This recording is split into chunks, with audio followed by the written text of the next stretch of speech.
Need a repair? We offer a free diagnostic. We pick up and deliver right to your door, no calls, no hassle. We send you an estimate before fixing anything, and only proceed if you approve it. Convenient, transparent, and professional.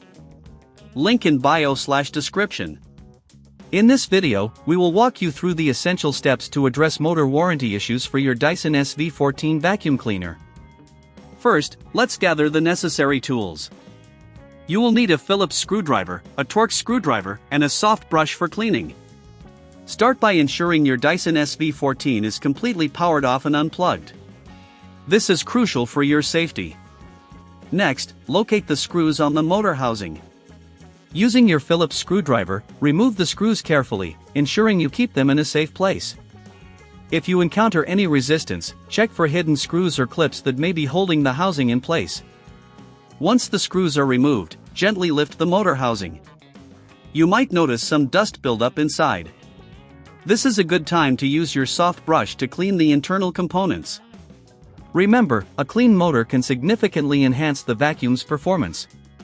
If you are unsure about the cleaning process or if you don't have the right tools, don't worry. We offer professional diagnosis without obligation.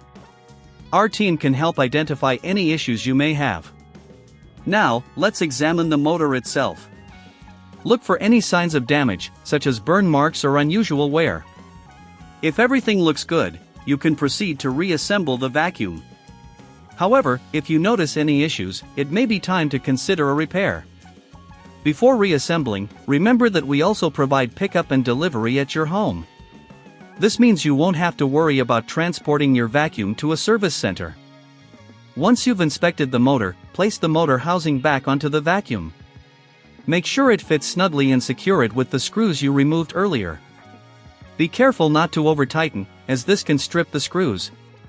After securing the motor housing, perform a final check to ensure everything is in its correct place and there are no leftover screws. If you need assistance, just a reminder that we offer a quote before repair. This way, you will know the costs involved right from the start. Finally, plug in your Dyson SV14 and turn it on. Listen for any unusual noises that may indicate further issues. If you encounter any problems or if your vacuum does not operate as expected, feel free to reach out to us. With our service, there are no calls, no travel, and hassle-free support. By following these steps, you can effectively address motor warranty issues and keep your Dyson SV14 running smoothly. Need a repair? We offer a free diagnostic. We pick up and deliver right to your door, no calls, no hassle. We send you an estimate before fixing anything, and only proceed if you approve it. Convenient, transparent, and professional. Link in bio/description.